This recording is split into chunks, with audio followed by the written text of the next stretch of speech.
Bienvenidos a Psicoalmería Televisión, un espacio dedicado a tu bienestar emocional y al crecimiento personal. Aquí encontrarás consejos prácticos, entrevistas con especialistas y recursos para mejorar tu salud y tu calidad de vida. Porque en Psicoalmería sabemos que cuidar tu mente es cuidar tu vida. Bienvenidos, bienvenidas a este programa Psicoalmería, tu consulta de salud que tratamos sobre todo de temas de psicología. Hoy me acompañan las psicólogas Andrea Rodríguez y Marina Laguna. Bienvenidas, chicas. Hola. Vamos a hacer un debate complejo e interesante sobre las relaciones de pareja que se repiten, es decir, por qué tendemos a elegir los mismos patrones de personas con las que tener ese tipo de relación de pareja. Seguramente te lo has preguntado más de una vez, ¿no? Porque acabo con el mismo tipo de persona, ¿no? O preguntas similares. Bueno, pues ahora nos van a explicar un poquito más y vamos a debatir sobre ello. Andrea, ¿qué es exactamente eso, ese patrón de relación de pareja? Vale, pues los patrones de la elección de pareja son aquellas conductas que vamos repitiendo, ¿no? Un patrón es una conducta que vamos repitiendo a lo largo del tiempo, siempre igual, ¿no? Pues al final cuando hablamos de elección de pareja es que seguimos ciertas características, ciertas conductas que nos llevan a elegir siempre el mismo tipo de persona a la hora de mantener un vínculo afectivo con alguien. Vale. Marina, ¿tú qué piensas del tema de patrón de pareja? Al final también es lo que tú decías, un tema que a mí me parece muy interesante porque hay muchas personas que llegan a consultas, no solo de terapia de pareja, sino también terapia individual, ¿no? Que dicen, pero ¿por qué me vuelve a pasar a mí esto? ¿No? Entonces ahí quizá el foco podemos cambiarlo un poquito, ¿no? Y decir, ¿qué es lo que tú realmente estabas buscando? Es decir, puede ser que te llegues, ¿vale? Pero ¿cuál es la probabilidad de que siempre te llegue el mismo tipo de pareja, ¿no? Quizá es que inconscientemente estás buscando un patrón, como bien decía Andrea, que sigue focalizándose en todas las cosas que a ti te llaman la atención, ¿no? Vale. Mira, entonces la pregunta más importante, ¿no? La que todo el mundo se hace, ¿no? ¿Por qué tendemos a elegir los mismos patrones de pareja? Vale, pues aquí se da una combinación de factores. En primer lugar podríamos señalar los tipos de apego. Podemos destacar pues el seguro, el ansioso, el evitativo y el desorganizado, ¿no? Estos son pues, los tipos de apego que se nos establece a lo largo de toda la infancia en función de cómo nos hayamos relacionado nosotros con nuestra figura de apego, con nuestros cuidadores. Nuestros padres, claro, principalmente. Exacto, en función de qué tipo de apego tengamos nosotros, pues así buscaremos una cosa, buscaremos otra. Exacto, es decir, si hay un apego seguro, que es el más recomendable, si está ese apego ansioso, ¿no? Que es el miedo también un poco al abandono, el evitativo, que es el contrario, ¿no? El tender a alejarnos un poco más, o el desorganizado, que es el peor apego que pueda haber, ¿no? Porque es una mezcla también del evitativo, del ansioso y el que produce más desregularización emocional. Vale, es decir, que cómo nos crían en la infancia influye, y también entiendo él cómo observamos, ¿no? A los padres relacionarse entre sí, o esa figura, ¿no? Cuando somos pequeños, de lo que entendemos que es una relación de pareja. Ahí empieza ya la semillita. Ahí hablaremos de las creencias que tenemos nosotros sobre el amor. En función de lo que nosotros hayamos visto o hayamos vivido, pues así creeremos que el amor es de una manera o de otra. Claro, cómo empezamos a ver el mundo, ¿no? De pequeño, y eso hace que pues, se vaya instaurando en nuestra forma de pensar. Exacto. Marina. Aquí también quería hacer un apunte importante porque es verdad que cuando hablamos de estilos de apego y demás tendemos a pensar que, por ejemplo, supongamos que yo tengo un apego evitativo, ¿no? Pues cuando explicamos todo esto hay mucha gente que piensa, vale, entonces yo busco a una persona, ¿no? que me aporte mucho, o en este caso si es evitativo, que me deje como más estar, ¿no? Pero no siempre es de esa manera, es decir, hay muchas veces que lo que hacemos es que buscamos un patrón de personas que confirmen nuestras creencias, lo que llamamos un poco el seco también de la profecía autocumplida también un poco, ¿no? El seco de confirmación. Y al final es que si yo me considero una persona fría, necesito estar al lado de una persona que me confirme constantemente que yo soy una persona fría. ¿Vale? O sea, no siempre lo que nosotros tenemos como un tipo de apego buscamos el contrario, que también puede ser, ¿no? Pero que muchas veces que ocurre de esta manera, o sea, necesito que me corroboren que mis creencias son las adecuadas. Claro, pero lo necesitas a veces sin darte cuenta, es porque te sientes cómodo, cómoda en esa relación, porque estás confirmando eso aunque no seas consciente y haces que esa relación dure más tiempo. Claro. Sobre todo por esto, porque es verdad que hay muchas veces que, lo que decíamos al principio, no sé por qué busco este tipo, si es que yo no busco, o sea, yo no quiero este tipo de persona. Ya, no lo quieres cuando lo piensas de manera racional, pero cuando a lo mejor tienes un desajuste de emociones y demás, y yo soy una persona que siempre he considerado, y todo el mundo me ha considerado fría, ahí quizá sí que me hace sentir bien una persona que me lo confirme, aunque en ese momento me esté haciendo daño y no esté conmigo, pero necesito que me siga confirmando. Exacto, es decir, elegimos emocionalmente, más que racionalmente. Vale. Sí. Vale. ¿Más cositas? Vale, sí. Y luego otro factor importante sería confundir la química con la compatibilidad en pareja. Al final, al principio de las relaciones siempre hay como un love bombing, ¿no? Que se dice ahora, todo es maravilloso, súper bonito, hay una química impresionante, pero luego eso a lo largo del tiempo, pues como que va bajando, ¿no? Al final hay diferentes fases en el amor, entonces muchas personas confunden esa química inicial con el, bueno, pues si tenemos esta química tan grande, seguro que como pareja a la larga vamos a ser también súper compatibles y va a ir todo súper bien, ¿no? Exacto, esa primera fase de enamoramiento, cuando se empieza a conocer a una pareja, cuando se idealiza, cuando el foco de atención solo está en lo que me gusta de esa persona y no lo otro. Y mucha gente erróneamente, cuando ya conoce del todo a la persona, piensa que es que me ha engañado antes, no era así. No, perdona, es que antes no te fijabas cómo era. Realmente no te fijabas tanto en los defectos que había. Exacto, ¿no? Que podían estar perfectamente. Sí. Entonces, lo que dicen es esa química cerebral que hace que bajemos la guardia, que se iba todo con mucha intensidad. Y hay gente que es adicta a esa fase, por eso tienen relaciones cortas. Exacto, sí. No son capaces luego de tener esa otra fase, ¿no? Ya de relación más madura, más estable, con sus pros y sus contras. Entonces es importante eso, diferenciar esa etapa de enamoramiento con la etapa ya normal de lo que implica una relación de pareja. Efectivamente. Vale.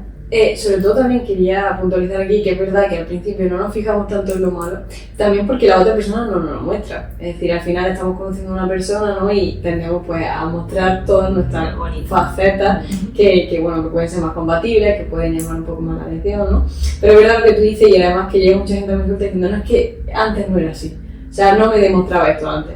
Bueno, pero quizá no te lo demostraba o quizá te lo sigue demostrando, pero a ti ya no te surge, ¿no? Esa intensidad, esa emoción que aprecia de la misma manera, porque es verdad que al final esa adicción, como cualquier otra, siempre nos pide un poquito más, ¿no? O sea, que llega un momento en el que la estabilizamos y necesito más. Entonces vivir en una constante etapa de enamoramiento, al final pido más y eso también lleva un desgaste, ¿no? Sí. En la otra persona no puede ofrecerme ya más porque me lo ha ofrecido todo y para mí sigue siendo insuficiente, ¿no? Entonces como que tendemos siempre a buscar más. Y luego el tema de la gente que dice que es que tengo mucha intuición, ¿no? Eso de que mi intuición tal es porque se dejan solo guiar por cómo se sienten emocionalmente. Sí. El tema de la intuición de que ya no me quiere tanto porque ya no hace tanto porque lo siento así, ¿no? Pero es que a lo mejor si eres racional y es que ahora tiene mucho trabajo, ahora tiene esto, ahora salimos de esta manera, o ahora hay hijos, es que hay muchas veces que es que no hay posibilidad de que sea esa persona, como siguiendo tu línea, tan atenta y tan romántica. Y no por eso no significa que no hay amor. Ahí volvemos de las creencias de nuevo. También la parte de la intuición normalmente suele ser, cuando dicen, no es que me habla la intuición, normalmente te habla el miedo. También, eso es. O sea, no, yo tengo la intuición de que creo que está con otra. Sí. ¿Vale? ¿Tienes la intuición o tienes el miedo e intentas protegerte para no hacerte daño? Muy bien. Porque también... De cuando faltan argumentos más racionales o objetivos, tiramos de eso, ¿no? Es que mi intuición no me falla. Claro. Sí, suele fallar. Sí. Pero bueno, la gente se queda con eso más conforme. Sí, claro. Y luego lo peor es que cuando no falla, es como, ¿ves? Si es que yo sabía que tenía la intuición de que no, porque claro, es lo que decíamos antes, tendemos a confirmar nuestras creencias. Entonces, aunque al final no haya otra, solo que me haya mentido en cualquier otra cosa, dices, Me corrobora. era la intuición. Sí, porque nos sentimos mejor con nosotros mismos de ver que no fallamos, ¿no? Necesitamos confiar en nosotros, si no confiamos en nosotros es un problema. Claro, A veces utilizamos esa estrategia mental. Vale, siguiente punto. Desmontar los mitos. Vale, vamos a desmontar mitos. Venga, ¿qué mito traes? Vale, pues, hombre, el primero, pues, como he dicho al principio, ¿no? Es de, pues, todos los malos me tocan a mí. Todos los malos me tocan a mí. Sí. O todas las malas me tocan a mí. Pues ya, también. Vale. Pues ya con todo lo que hemos dicho, hemos visto pues, que realmente a lo mejor no es que te toquen, sino que tú, como has dicho bien antes, conscientemente lo vas eligiendo un poquito entre qué persona puede ser más afín a las creencias, al tipo de apego y a todo lo que yo tengo, ¿no? Y a lo que te da seguridad, muchas veces lo que hemos dicho, lo que es familiar, Una zona de confort. tendemos a acercarnos más a lo que nos resulta familiar, no físicamente, sino de formas de ser, de actitud, ¿no? Aunque luego no haga daño, tendemos a lo familiar, a lo conocido. Sí. Porque la incertidumbre mentalmente es más difícil de manejar. Claro. Entonces muchas veces eso, ¿no? Lo que dice no es que se acerquen, ¿no? Sino que también hacemos que se queden. Sí. Y los que son diferentes a lo mejor se acercan, pero oye, no se les presta atención. Claro. ¿Vale? ¿Algo que decir de ese mito, Marina? Sí, o sea, al final esto, ¿no? Que la parte familiar siempre es con lo que hemos crecido, entonces lo que consideramos normal. Entonces tendemos constantemente a buscarlo. Aquí no sé si habéis escuchado la metáfora de los dos caminos. O sea que al final como que siempre hay un camino que es súper oscuro, con muchas piedras tal, y me lleva a mi casa, y ese que yo siempre paso, y otro que, bueno, magnífico, que también me lleva a mi casa. Tendemos a ir por el que siempre hemos ido. Aunque tú me digas, bueno, oscuro, te digo, ya, pero si he ido siempre nunca me ha pasado nada. Ya, pero y piedras, ya, pero nunca me he caído. O sea, es como que al final tiendo a buscar el camino seguro que para mí es familiar. En lugar de ir por el otro, que probablemente me lleve a mi casa, sea mucho mejor, pero oye, no me resulta familiar, no quiero. Sin miedo a lo desconocido, aunque sea mejor. Sí. Está bien la metáfora, a ver. Vale, otro mito. Vale. Los polos opuestos se atraen. O sea, hemos escuchado mucho hablar sobre esto. Y normalmente, bueno, puede ser, al final tampoco vamos a polarizar todo de siempre o nunca, ¿no? Puede ser que pase esto, pero al final dos polos opuestos normalmente tienden a no encontrarse. Es decir, hablando por ejemplo de estilos de apego, cuando yo tengo un estilo de apego seguro, por ejemplo, y me encuentro con una persona con apego desorganizado, que pueden ser dos polos diferentes, al final nunca llego a establecer una dinámica o una relación con esa persona. Es decir, lo que son para mí mis creencias o dentro de mi normalidad no está la tuya. Entonces, por mucho que yo intente poner un poquito de mi parte y tú de la tuya, es muy difícil que lleguemos a encontrarnos. Que no tiene nada que ver con lo que decía al principio de que dos estilos de apego que parezcan contradictorios pueden llegar a establecer un vínculo. O sea, que al final estamos hablando de dos polos totalmente diferentes. Claro, pero aún así, lo que dicen muchas veces, esos polos opuestos pueden no buscar esa estabilidad y acaben rompiendo, ¿no? La relación. Entiendo que una persona que tiene ese apego seguro con un apego desorganizado, pues puede llegar un momento que ese apego seguro se canse porque no va en consonancia con su forma de ver la vida, su creencia, etcétera, y acabe rompiendo la relación. Claro. Quizá con dos apegos ansiosos puede ser a lo mejor más difícil porque ambos se van a necesitar más o van a tener más miedo al rechazo, y quizá en una relación tóxica pero más duradera, por desgracia. Es que depende mucho. Sí. Pero es verdad que hay veces que esos polos opuestos pues no tienen por qué durar. ¿Vale? Si hablamos de un tipo de apego, no es lo mismo que en gusto, porque a uno le puede gustar la playa y otro la montaña. Ojo, si para ellos son polos opuestos, quizás no es suficiente como para romper una relación. Al final lo que decía, también creo que es importante puntualizar lo de que las relaciones tóxicas normalmente pueden aguantar. O sea, al final es por esa intensidad que decíamos al principio. Una relación tóxica lleva a picos. Pico de estar muy bien, pico de estar muy mal, entonces probablemente me enganche, ¿no? Me vuelvo adicto a esa intensidad. Sí.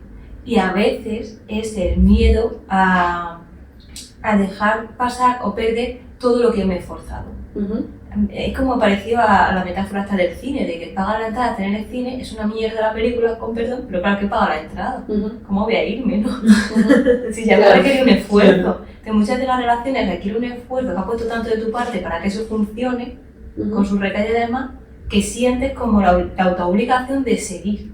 Claro. Hasta que ya ves que no, pero es como autoimponerte de todo el sacrificio que he hecho, ¿cómo no voy a tener una recompensa? Aunque no dependa de ti, en ese momento no lo ves. Ahí también entra la pregunta del millón de, vale, lo que te ha costado lo sabemos, pero ¿cuál es el coste de quedarte?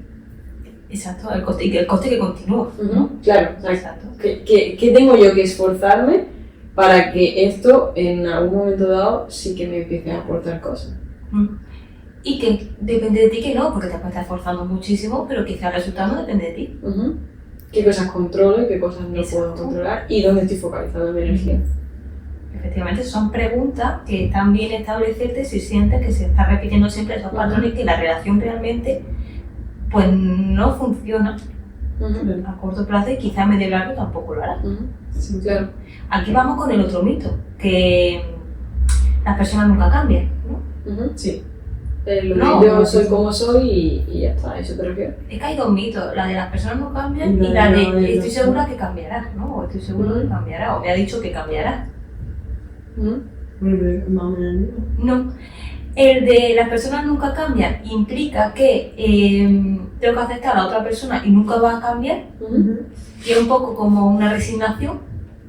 Cuando las personas sí pueden llegar a cambiar, pero requiere un proceso, requiere un esfuerzo, requiere motivación, requiere voluntad, no es sencillo. Claro. ¿Vale? Y luego está el otro que está más relacionado con la violencia de género y me ha dicho que cambiará, ¿no? Y ya con eso compro esa verdad rápido sin ver esos comportamientos o conductas necesarias de cambio. Sí, porque es como intermitente, ¿no? Sí. Sí, que sería más lo que hemos dicho de esa violencia de género, que son varias fases: la fase de luna de miel, la fase de tensión, luego la fase de disputa, agresión, ya sea verbal o física. Entonces, son diferentes. Pero de alguna manera eso, las personas sí pueden cambiar, por supuesto, pero requiere su trabajo personal. Y la voluntad lo primero. Exacto, y que no quedarnos solo con el mensaje verbal de que me ha prometido que cambiará y ahora ya será diferente, ¿no? No, tiene que haber acciones de por medio. Claro.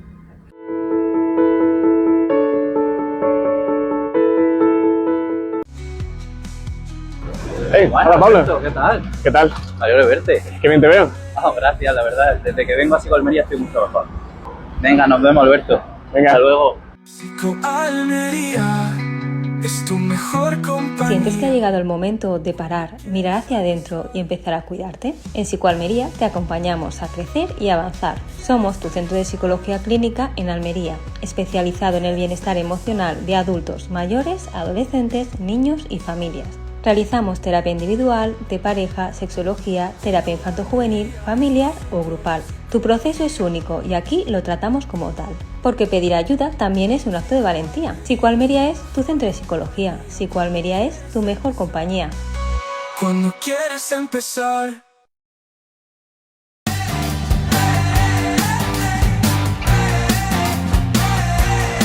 Elige tu ando, alista tu equipo, la batalla está a punto de comenzar.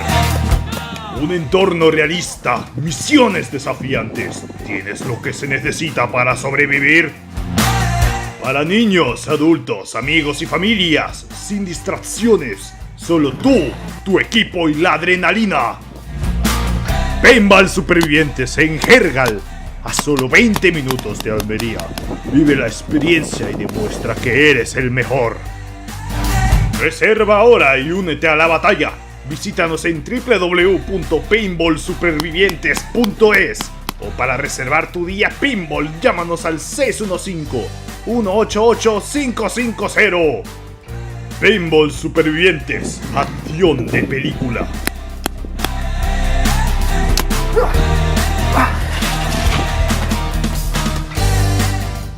La casita jergaleña, un lugar con encanto, comodidad, confort, para 8 personas y para disfrutar de la naturaleza que ofrece nuestro pueblo Jergal en Almería.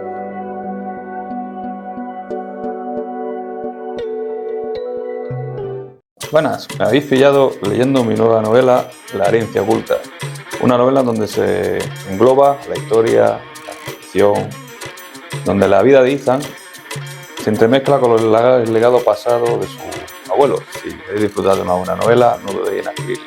Podéis comprarla en el comercio, en el Oráculo de Enro, situado en carretera Ronda 202 o en nuestra página web laherenciaoculta.com.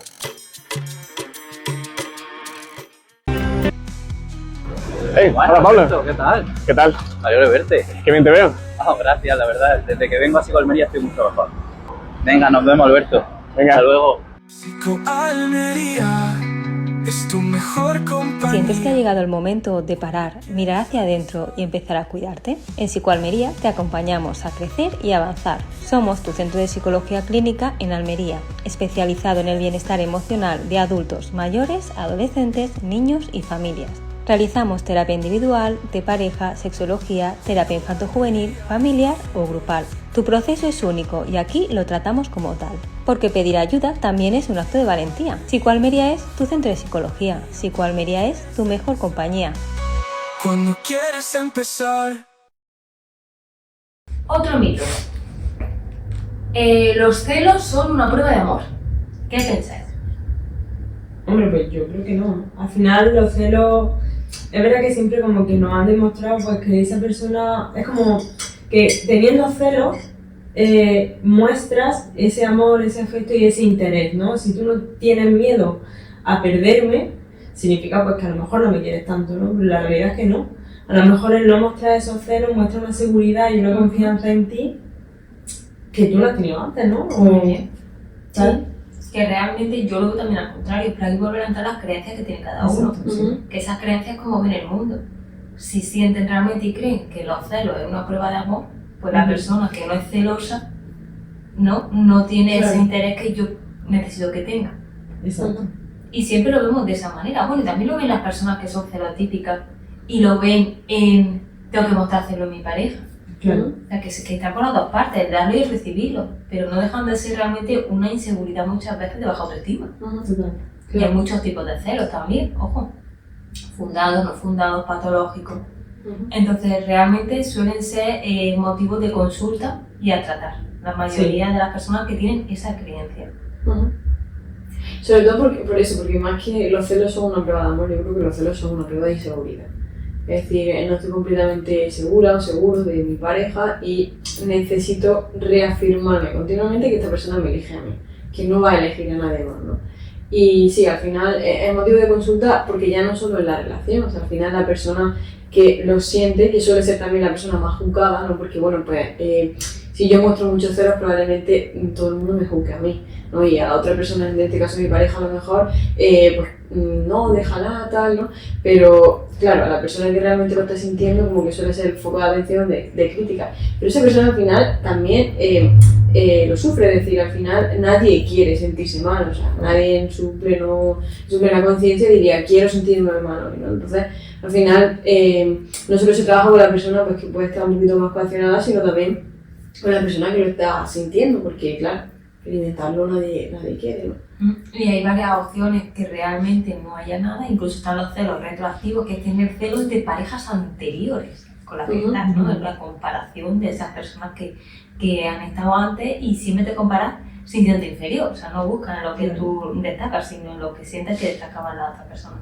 Y luego también hay celos un poco fundados, ¿no? Que hay ciertas pruebas, ¿no? Que están ocurriendo de posible infidelidad, o sea, ahí se alimenta más también. Entonces, también depende de cómo ocurre, pero evidentemente pues los celos no son agradables y no suelen ser un pronóstico de que la relación funcione. Exacto. Y sobre todo también tener mucho cuidado con esto porque cada vez son más los adolescentes y los niños que crecen con la idea de que el amor necesita sentir estos celos para estar vivo y que son muy pequeñitos, es decir, que con sus primeras relaciones de a lo mejor 13, 14, incluso 15 años, o sea, más o menos por esa edad, ya entienden la finalidad que tiene pues, tener celos, ya entienden pues pocas cosas de todavía una relación de pareja, pero oye, ya están dentro de ahí. Entonces, tener mucho cuidado también con esas nuevas generaciones que están creciendo, que crezcan dentro de un amor sano, es decir, que no partan ya de esta idea, ¿no? Porque es verdad que cada vez como que la sociedad alimenta un punto más esto. Es verdad, Marina, ¿qué nos venden las películas, las series? Claro. Si no hay trama. O sea, tiene que haber eso. Que nos venden los programas también. Le añade ese pico. Claro, de que las relaciones no pueden ser lineales. ¿Dónde está ahí el enganche televisivo? Sí, la tranquilidad no es igual a química.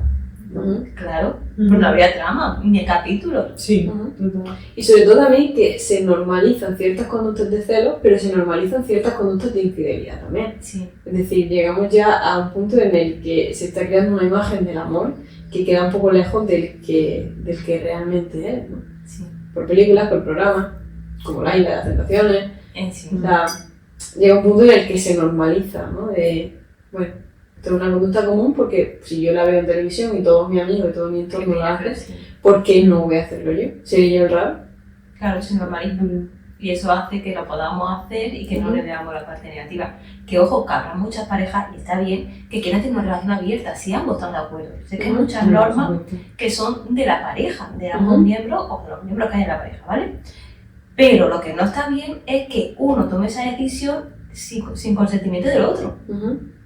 Hay muchas normas, tanto implícitas como explícitas. Implícita es que acabo de empezar una relación de pareja y entiendo que va a ser monógama, porque lo que entiendo que es normal, luego me encuentro otras cosas y ya me cabrío, ¿no? Pues bueno, te habría que hacer explícito si quieres otra cosa. Entonces muchas veces con esas conductas de qué es una infidelidad y qué no, pues también depende de lo que entienda cada miembro de la pareja que es una fidelidad y que no lo es.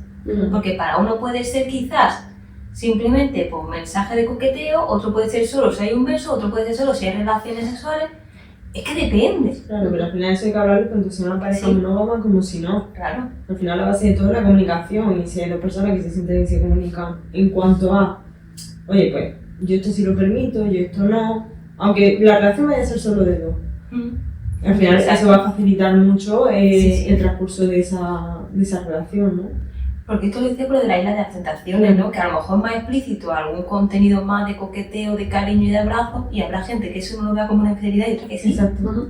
Claro, pero ya no solo está dentro de lo que tú ves infidelidad, sino de lo que tú estás dispuesto a perdonar. Es decir, si yo, poniendo un ejemplo, para mí un coqueteo es una infidelidad, pero yo veo que en programas que lo normal se normaliza, veo que en mis relaciones de amistades vuelve a ser lo mismo, al final llega un punto en el que yo perdono esa infidelidad. ¿Me explico? O sea, al final ya no es solo lo que yo lo considere, sino que todo el mundo me fomenta a que eso puedo perdonarlo. Entonces, ahí luego pasa el tiempo y tengo cositas de relaciones anteriores, de yo no sé por qué permití esto, yo no sé, y ahora ya todo lo contrario. Si ya permití eso, cada vez me cierro un poquito más, cada vez tengo más miedo. Claro, cada vez tengo un poquito más miedo, cada vez te controlo un poquito más. ¿De dónde viene eso? A lo mejor viene de esto, ¿no? De que durante un tiempo normalicé ciertas conductas porque el resto lo hacía y yo no las veía bien. Exacto, sí. Está bien esas preguntas de reflexión, ¿no? El por qué me hace sentir algo más, cuáles son mis pensamientos y cómo han estado influyendo en mi entorno, ¿no? Lo que veo, lo que escucho, etc. Vale. Y luego, sobre todo, esos celos no es solo celos y todo el mundo son igual, ¿no? O sea, vamos a ver qué función cumplen, cómo se alimentan, porque hay gente que siente que el celos es incluso que su pareja se masturbe. Sí. Porque sienten que entonces no es suficiente con esa otra parte de la pareja. Cuando es que también tiene que haber autoexploración, por poner un ejemplo sencillo, ¿no? Sí. Y eso también es muy común en muchas parejas, por desgracia. Y estáis celos por eso, porque no quiere estar conmigo, porque también hay autosatisfacción, autoexploración. Pero es normal. Además, hay un... Tenemos como se llama, hay un triángulo parecido a la pirámide de Maslow, pero tiene otro nombre, donde hay varios niveles y entre ellos se necesita esa autoexploración, autoconocimiento personal antes de tener una pareja, que es necesario. Y por desgracia, pues no, hay gente que eso lo ve como celos también, como infidelidad, lo ve como infidelidad. Claramente. Lo que decíamos, cada vez la sociedad es mucho más restrictiva. En algunos aspectos sí, o en otros no. Es que depende. Pero normalmente partimos de esto, de que la idea es mucho más restrictiva. No lo que permito, sino la idea. Es decir, a lo mejor luego, como sociedad, permitimos muchas más cosas de lo que ya hacíamos antes. Pero como idea, solemos ser más restrictivos. Sobre todo lo que decíamos, las nuevas generaciones pueden ser más... Vale, pues ahí habría que cambiar ese foco, ¿no? Más psicoeducación, intentar meter también en los colegios un poquito más de información. Y claro, hemos estado hablando de la televisión, pero ya no, yo no manejo tanto esto. A ver vosotras qué pensáis del tema de redes sociales, influencia y demás, ¿cómo enfocan los celos? ¿Sabéis de...? Sí, yo creo que lo romantizan mucho. ¿Sí? También, sí. Yo creo que sí. Vale.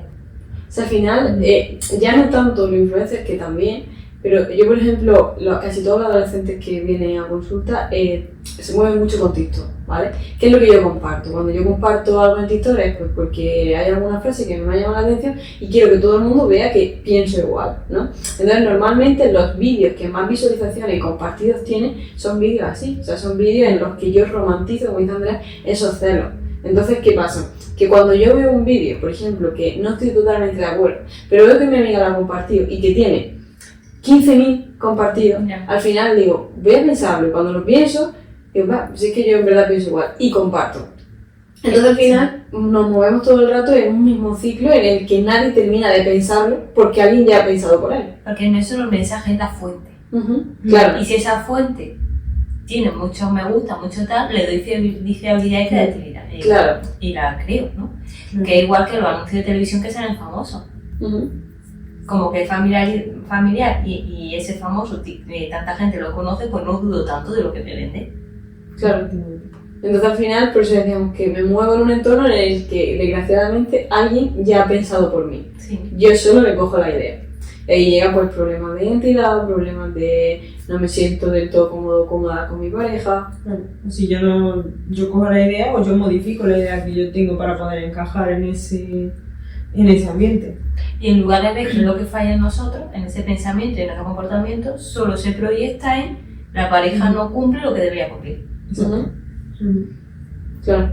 Vale. ¿Algún otro mito? Yo creo que también así, pero alguno más.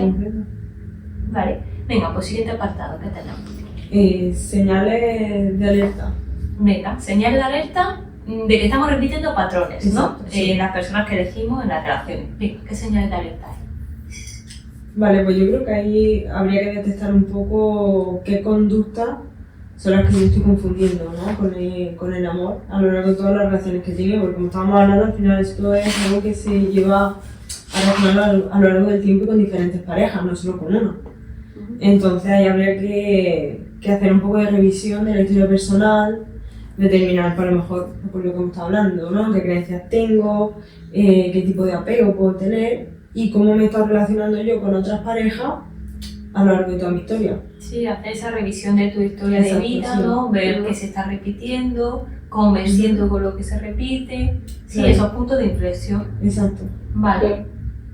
Sí, un poco esto, o sea, ver qué me limita, en qué otras ocasiones me puedo limitar y si no me he limitado antes, qué cosas puedo relacionar a este problema, que no es tan fácil de ver, es decir, que ahora mismo lo estamos hablando aquí, parece que fuera todo maravilloso, pero luego llega el momento, siempre hay un easy, siempre hay un pero, siempre hay, entonces al final que también todo este trabajo, pues evidentemente es mucho más fácil si hay una persona que nos guía y que nos ayuda a ver las cosas desde otra perspectiva, que desde dentro no es que no seamos capaces, sino que no estamos en las mejores circunstancias para vivir. Claro que no es solo ver los síntomas o lo que se Ujú. sufre, sino que hay que trabajarlo de manera personalizada porque no todo el mundo lo está viviendo de la misma manera, lo de la misma manera.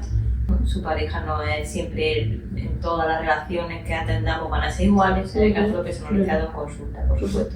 Y eso que el miedo al cambio muchas veces, ¿no? Lo easy, lo espero, ¿no?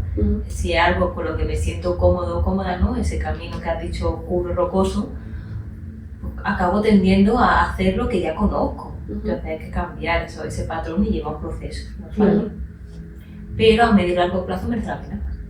Sí. Luego, también hay veces que hay personas que no son capaces de estar solas, ¿no? O esa dependencia emocional. Ahí hay que trabajar también cosas personales, ya no solo esas creencias de lo que es una pareja o no, sino con uno mismo, ¿no? Trabajar un poco la autoestima, el tema de la dependencia emocional porque surge. Luego también lo que mencionaba hace unos días Andrea, lo del tema del rol, cuando se repiten los roles en una relación. Claro. Ahí podríamos estar, por ejemplo, hay mucha gente que tiene el rol de cuidadora, ¿no? De necesito cuidar a esta persona porque no se vale por sí misma, ¿no? Digamos como el pensamiento que solemos tener o tranquilo que yo resuelvo, ¿no? Sí. Es un rol que se repite mucho y también habría que hacer una revisión. Es un ejemplo de mucho, ¿no? El rol del salvador, Sí. o al contrario, ¿no? El rol de la víctima, vamos a hablar de esa manera, aunque tenga otro nombre, ¿no? O del enfermo, ¿no? Del que necesita que le cuiden demasiado, ¿no? Sí, normalmente esos roles se complementan muy bien, ¿no? El rol de cuidadora siempre va buscando un poco ese rol de la persona que necesita que lo cuiden. Y luego a largo plazo puede ser más el rol ese paternal, es como si tuviera otro hijo o otra hija, ¿no? Sí, parece más madre e hijo, padre e hija que otra cosa, sí. Vale. Entonces, ¿cómo rompemos una relación de pareja que no funciona, que tenemos claro que no queremos seguir, ojo, que esa decisión está tomada, y a la vez tengo miedo a seguir repitiendo esto en el futuro, este tipo de parejas? Vale. Pues, a ver, para evitar repetir este tipo de patrones, pues tenemos que seguir por lo que hemos dicho antes, ¿no? Hacer esa revisión, determinar qué es lo que he estado yo repitiendo, qué es lo que necesito, qué es lo que me limita, como ha dicho Marina, y en función de eso, pues empezar a trabajar en ello, con ayuda, si a poder ser, que como hemos dicho antes, es muy complicado, o en el caso de poder determinarlo solo, pues también bien, ¿no? Y empezar sobre todo por entender que, o sea, no hacerle mucho caso a la química inicial, ¿no? Disfrutarla porque al final es una fase muy bonita, pero no tomarla como base para una futura relación. Sí, que eso no va a ser siempre tan bonito, ¿no? Y intentar entender eso. Claro.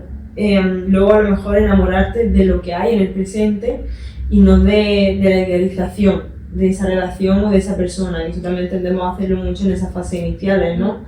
de imaginarte cómo es esa persona en un futuro, todo lo que podéis tener en un futuro. Regulación de expectativas.